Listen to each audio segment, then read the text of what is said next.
I'm muted, Hare that's why, Krishna. Haribol. ¿Cómo están? Sorry, estoy Oh, poniendo la... ahora te oigo. Sí, ¿cómo estás? ¿Cómo fue el viaje?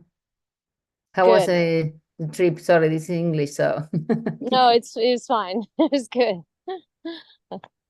I slept like 10 hours last night. I was tired. Okay, good. Recuperated. Yeah. Very nice, very nice. Hello, good morning, Divisha. All right. Hare Krishna. Hare Bol. Um, um, the Zoom changed a little bit, so I need to find where is the stuff to... Oh, here it is. Okay, I found it. Now, now this... Oh, I think I forgot. Sorry, one more time. Um, oh no. Mm. Do. Complicated. Okay, there. I have to do that now.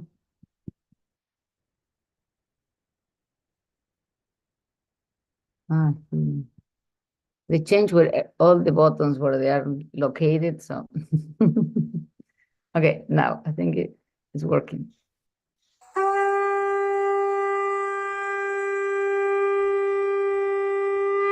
Can you hear when I mute myself?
Haribol.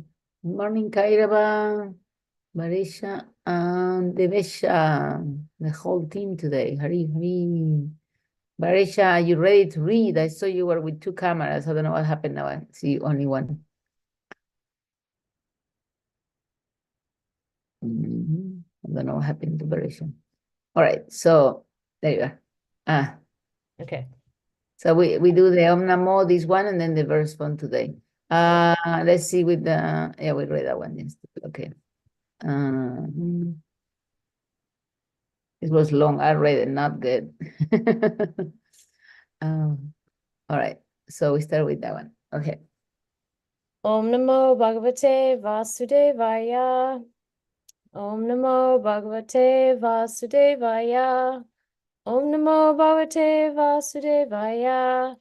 Narayanam Namaskritya Naram Chaiva Narottamam Devim Saraswatim Vyasam Tato Jayam Mudirayet. Before reciting, I thought I was going to read the Before reciting the Srimad Bhagavatam, which is the very means of conquest, one should offer respectful obeisances unto the personality of Godhead Narayan. unto Narayan Rishi, the supermost human being, unto Mother Saraswati, the goddess of learning, and unto Srila Vyasadeva, the author. Oh, okay. Srimad Bhagavatam, Canto 1, Chapter 2, Verse 30. Sa e vedam sasa jagre Bhagavan Atma Mayaya Sad Asad Rupaya Chasau Guna Maya Guno Vibhu. In the beginning of the material creation, that absolute personality of Godhead, Vasudeva, in his transcendental position, created the energies of cause and effect by his own internal energy. Purport: the position of the Lord is always transcendental because the causal and effectual energies required for the creation of the material world were also created by him. He is unaffected, therefore, by the qualities of the material modes. His existence, form, activities, and paraphernalia all existed before the material creation. He is all spiritual and has nothing to do with the qualities of the material world, which are qualitatively distinct from the spiritual qualities of the Lord. Go to the next verse. Thank you, Parisha. After creating the material substance, Lord Vasudeva expands himself and enters into it, and although he is within the material modes of nature and appears to be one of the created beings, he is always fully enlightened in his transcendental position. Purport: the living entities are separated parts and parcels of the Lord, and the conditioned living entities who are unfit for the spiritual kingdom are strewn within the material world to enjoy matter to the fullest extent. As Paramatma and eternal friend of the living entities, the Lord, by one of his plenary portions, accompanies the living entities to guide them in their material enjoyment and to become witness to all activities. While the living entities enjoy the material conditions, the Lord maintains his transcendental position without being affected by the material atmosphere. In the Vedic literatures, Shruti, it is said that there are two birds in one tree. One of them is eating the fruit of the tree, while the other is witnessing the actions. The witness is the Lord, and the fruit eater is the living entity. The fruit eater, living entity, has forgotten his real identity and is overwhelmed in the fruitive activities of the material conditions, but the Lord, Paramatma, is always full in transcendental knowledge. That is the difference between the supersoul and the conditioned soul. The conditioned soul, the living entity, is controlled by the laws of nature, while the Paramatma, or the supersoul, is the controller of the material energy.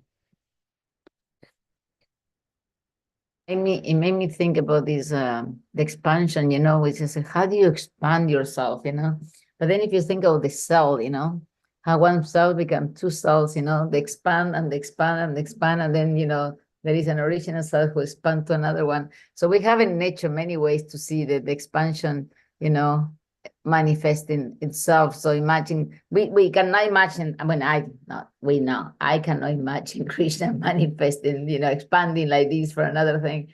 So I take it down to what I know, and I say, okay, if I can see this expanding, that means that, why not God can expand himself that way, And this is the fruit. He's always waiting for us like a patient, we're a bird, we're eating the fruit and enjoying the material world, and then we have problems and we say, hey, bird next to me, can you help me? If we got problems, we go back to the bird next to us and say, hey, can you help me? Please, Krishna, save me for this one. Now here, I need you. But Krishna is not bothering us. He's not, he's not, the other bird is not like say, hey, pay attention to me. He's waiting very patiently for us to pay attention to him. Very nice.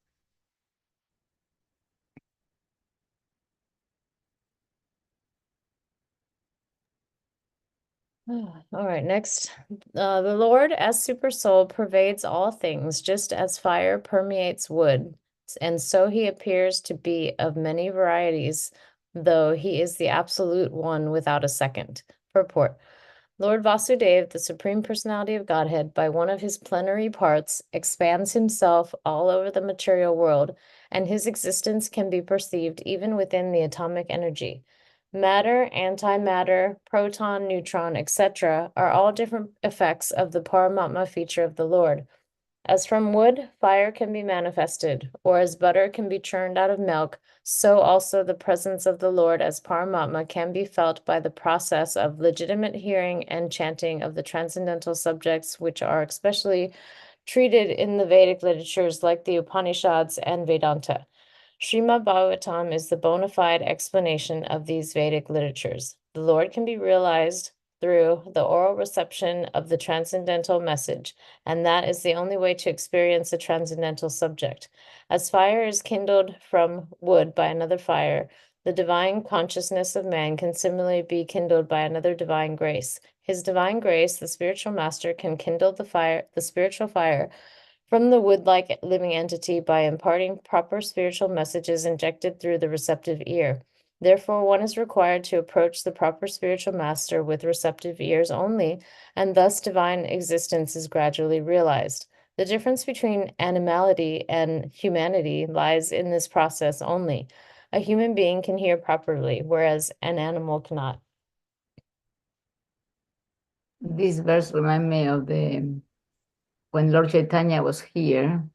People will just see him, and in his presence will start singing Hare Krishna, and love for God very automatically. And then he will send that person somewhere else, and that person, only by his presence, will, inundate everybody with love. And then the person will be in touch with him, will go somewhere else. So basically, they manifest the love for Krishna just by their presence, like here. It's a lot more like if you have a piece of, we have seen these fires in California in operation, a piece of something is burned, and then that thing flies somewhere else and burns somewhere else.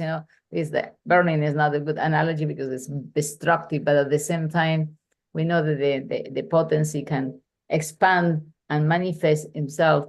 And there's a story, the Lord Chaitanya, wherever he went, was like that. He will completely conquer everybody. But one place in India where he couldn't, the people will not get transformed, and Lord Chaitanya was disappointed. One place in India? Varanasi. Varanasi was not able to do anything. And he said, I have all this love for God, and nobody's taking it. So he said, we'll do it freely, and they still will not take it. So the reason was because Varanasi was full of impersonalists. And so, the disciples didn't like the fact that they didn't respect Lord Chaitanya. And so they arranged a meeting with one of the most learned scholars of Mayavadi philosophy. And the scholar came with 1,000 disciples. And then Chaitanya Mahaprabhu listened to him for a long time. And then he revealed, he explained the logic and the philosophy of Krishna. And then they became devotees after that. But most other places, he will not spend time doing philosophy and explaining anything, because just by his presence, he was able to ignite them in the process of Krishna consciousness. But in that place, he needed to explain very, very beautifully the philosophy. And then Srinivasacharya, he went to Varanasi to learn all those philosophies, so he can debate them. Like in 1 year, he studied 6 different type of knowledge. He went to Varanasi to learn. Later on, this is many years later, when Lord Chaitanya wasn't in the planet anymore, he went to there and learned all the philosophy. He could argue properly about it. So he has a lot of, Srila Shiva Goswami has all the most argumentative philosophical approaches to our Krishna consciousness. Now, not everybody needs that, because some people, just by seeing a spiritual master, they already have love for God, and they can, we don't need that. They are tools, no? If you don't have love for God, then maybe listen to the philosophy, maybe do this. I heard from the senior devotees, mostly Prabhupada disciples, they say, you can chant Hare Krishna, be a good devotee, but if you don't know the philosophy, you cannot maintain yourself as a devotee, because this gives you the strength to understand the deep philosophy. So there is something to do that. They are saying those stories about the philosophy. So it's good that we learn a little bit about it. Anyway, any other comments, questions, or? All right. So we keep reading. I was going to ask the Vesha, he wants to read, but he's gone, so he's probably nearby, but I'm sure. Are you okay? Keep reading, Marisha? Yeah. Thanks. Okay. The supersoul enters into the bodies of the created beings who are influenced by the modes of material nature and causes them to enjoy the effects of these modes by the subtle mind. Purport. There are 8,400,000 species of living beings, beginning from the highest intellectual being, Brahma, down to the insignificant ant, and all of them are enjoying the material world according to the desires of the subtle mind and gross material body. This gross material body is based on the conditions of the subtle mind, and the senses are created according to the desire of the living being. The Lord as Paramatma helps the living being to get material happiness because the living being is helpless in all respects in obtaining what he desires. He proposes and the Lord disposes. In another sense, the living beings are parts and parcels of the Lord. They are therefore one with the Lord. In the Bhagavad Gita, the living beings in all varieties of bodies have been claimed by the Lord as his sons. The sufferings and enjoyments of the sons are indirectly the sufferings and enjoyments of the Father. Still, the Father is not in any way affected directly by the suffering and enjoyment of the sons. He is so kind that he constantly remains with the living being as Paramatma and always tries to convert the living being towards the real happiness. Interesting here, no? That Krishna is like a father. I mean, I think none of the four here are fathers or mothers, you know, but some of you have pets. And at least with the pets, you know, think about the love that you have for your pet. And then if something happened to your pet, you're going to be suffering, you know, because you're like that. Well, Krishna suffered in the same way when he sees us, you know, being foolish. I suffer when I see people that I love doing foolish things, you know, getting drunk or drug or whatever. I suffer when I see them, but I'm not suffering in a sense that I can live or whatever, but it give me pain to see them in that condition. Yes, it give you pain to see them doing something that they're supposed not to be doing. So Christians like that, you know, with a lot of compassion for us, he has that kind of pain that is like, like not good. They're going to be suffering. He knows what's going to happen. And we like, you know, we're like, you know, have you seen ever happened to you? Like a couple of times happened to me that one time a hummingbird went inside my house and wanted to get out of the window and he couldn't get out. And he was very stressful about it. I thought he was going to die on a heart attack because he will, and I will try to get the door, you know, open to get to the door and it will not go to the door, you know. So like that, sometimes we are like that. It happened, you know, with a butterfly, it happened with a hummingbird, it happens often that you see those things that you want them to get, even sometimes a fly, you don't want to kill them, you want them to go away and they insist to be there, you know, it's like, the whole world is out there, much nicer. There is flowers, there is, you know, all the nature in there. Please go this way, you know, and then you suffer for seeing the bird struggling against the window, you know, it's like, come on, there is the exit. You know, I'm trying to guide you that way. So, no, but I want it here, but there is glass in there. You can enjoy in there, you know, and we insist on that, you know. So that's the suffering, like, you know, with the bird or the butterfly. I suffer seeing the bird. So, like, oh my God, it's over there, you know. And then it always remind me that when I have these experiences that Krishna showing me how foolish I am for doing the same thing, you know, trying to enjoy, you know, this glass when they have the whole universe there is to enjoy with all the taste and all the flowers and every real thing for the soul that is not going to stop when the body stops, you know. Now we have Maharaj departing for Gopal Krishna Goswami departing from this body, and you know, but he's there, he's with Krishna now, you know, he's even the body is like the show of this play is over. The show display is over. The play, you know, like when you see movies, one character in the middle of the place is no longer there. So the show is over. So this is how we have to see our lives. You know, this is a show, and we have something better. And Krishna's there, waiting for us. And Varesha got cut off. I think the internet might have fall off. So it's very sudden. So anyway, 7 o'clock. You want to read one more? Or want to say anything? Please feel free to speak. Okay, anything inspire you? Want to talk or say any words? I'm not the only one talking. It's not a monologue. Well, it looked like a monologue, but it doesn't have to be. That's what I'm saying. I really don't have nothing to add. Okay, okay. If there's anything sparking, anything, or remember anything, feel free to say something. Okay, one more and then we stop.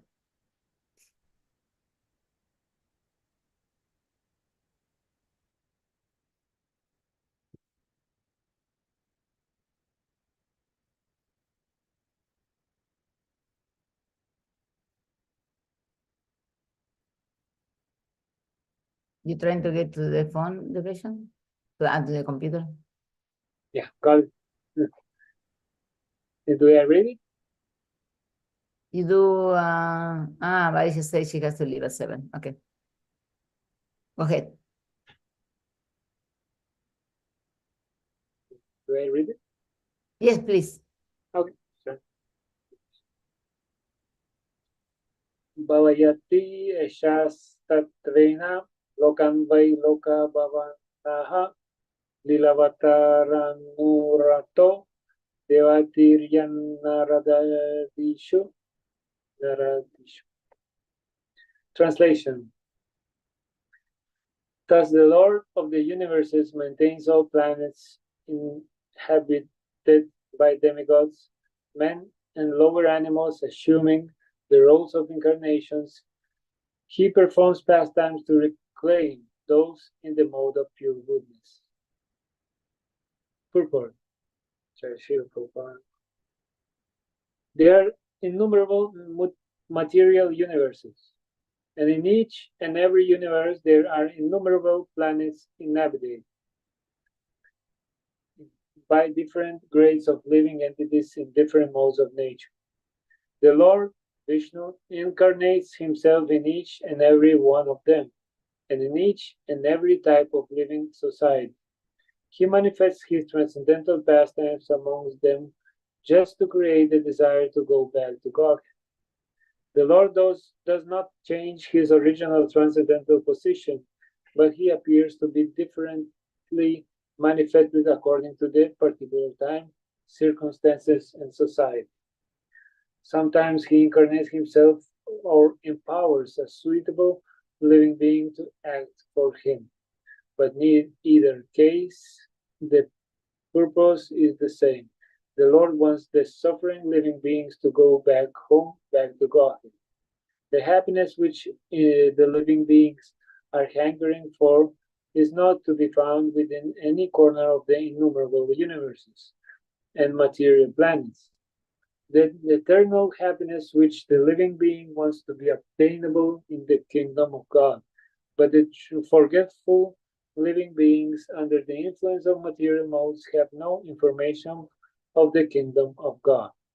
The Lord, therefore, comes to propagate the message of the kingdom of God, either personally as an incarnation or through his bona fide representative as the good Son of God.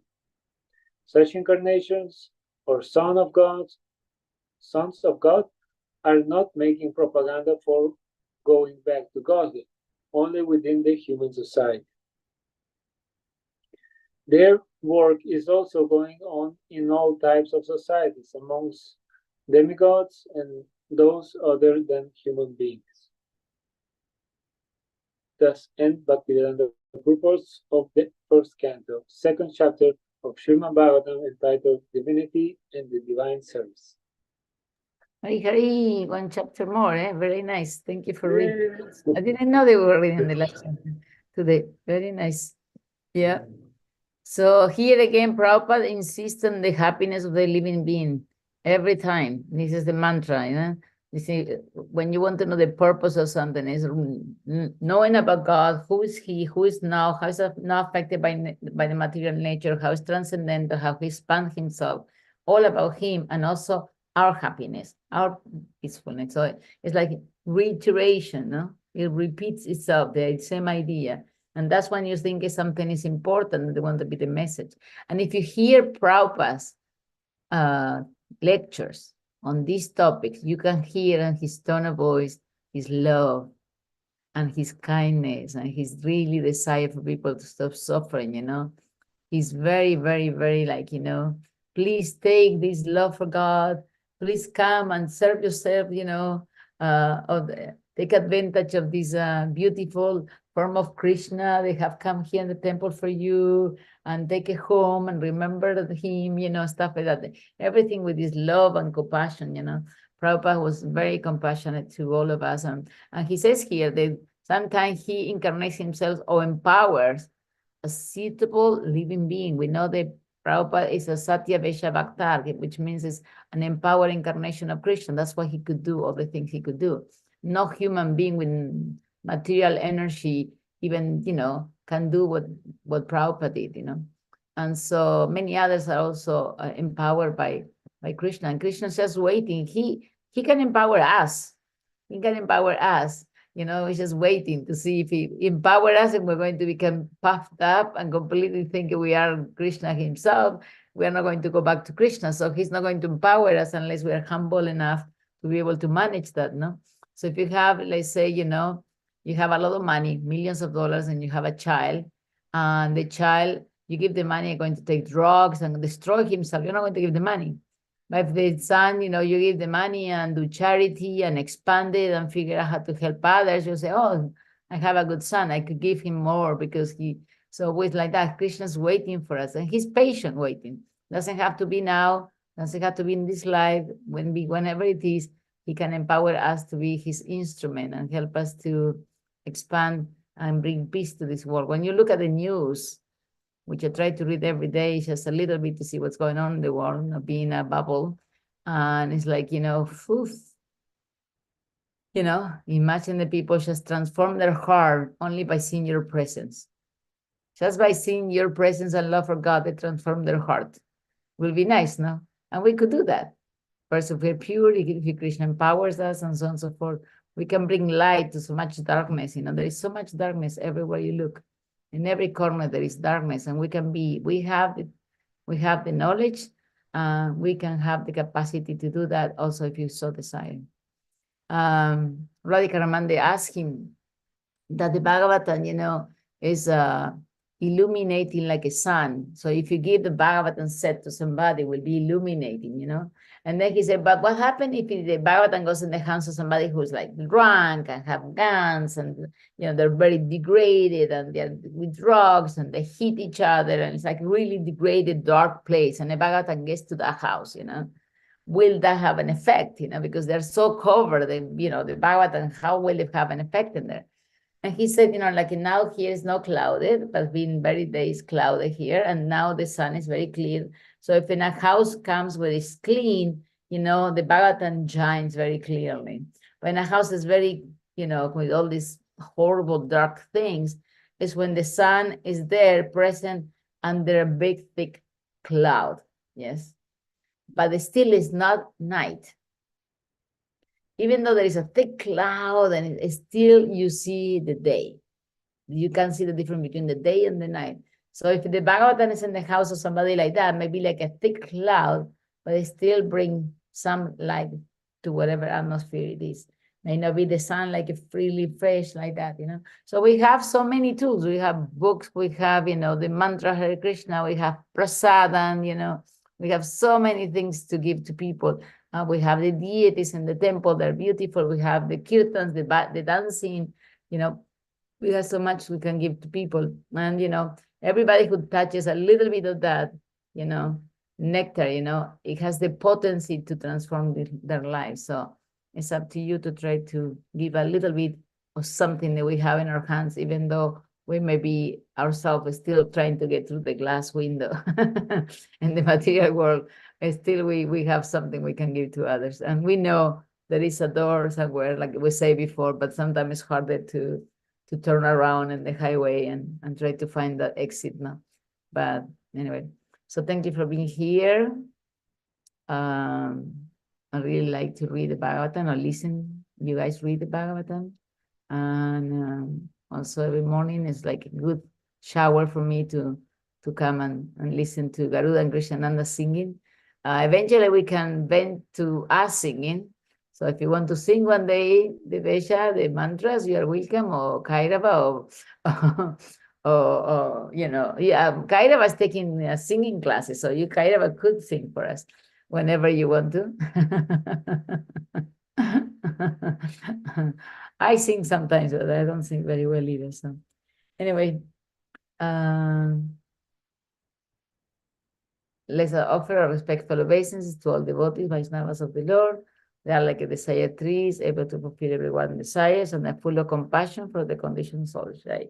Vancha kalpata rupascha kripa sindhu vyavacha patitanam pavanibhyo Vaishnavyo namo namaha. Hari Hari. Have a wonderful day. Nice to see you. Let me know if Very well. they call you from Australia. They're really wonderful people, and you can talk to Daniela. Also, they met them, both of them. So, Yeah, thank you very much. Haribol. Bye. Wonderful day. Illuminate people You around too. you. Give prasad, Krishna, something, something, something. Yeah, thank you. You Haribol. speak with a lot of devotion. It's Thank you. very nice. It's very nice. Thank you. Yeah, thank you very much. Haribol.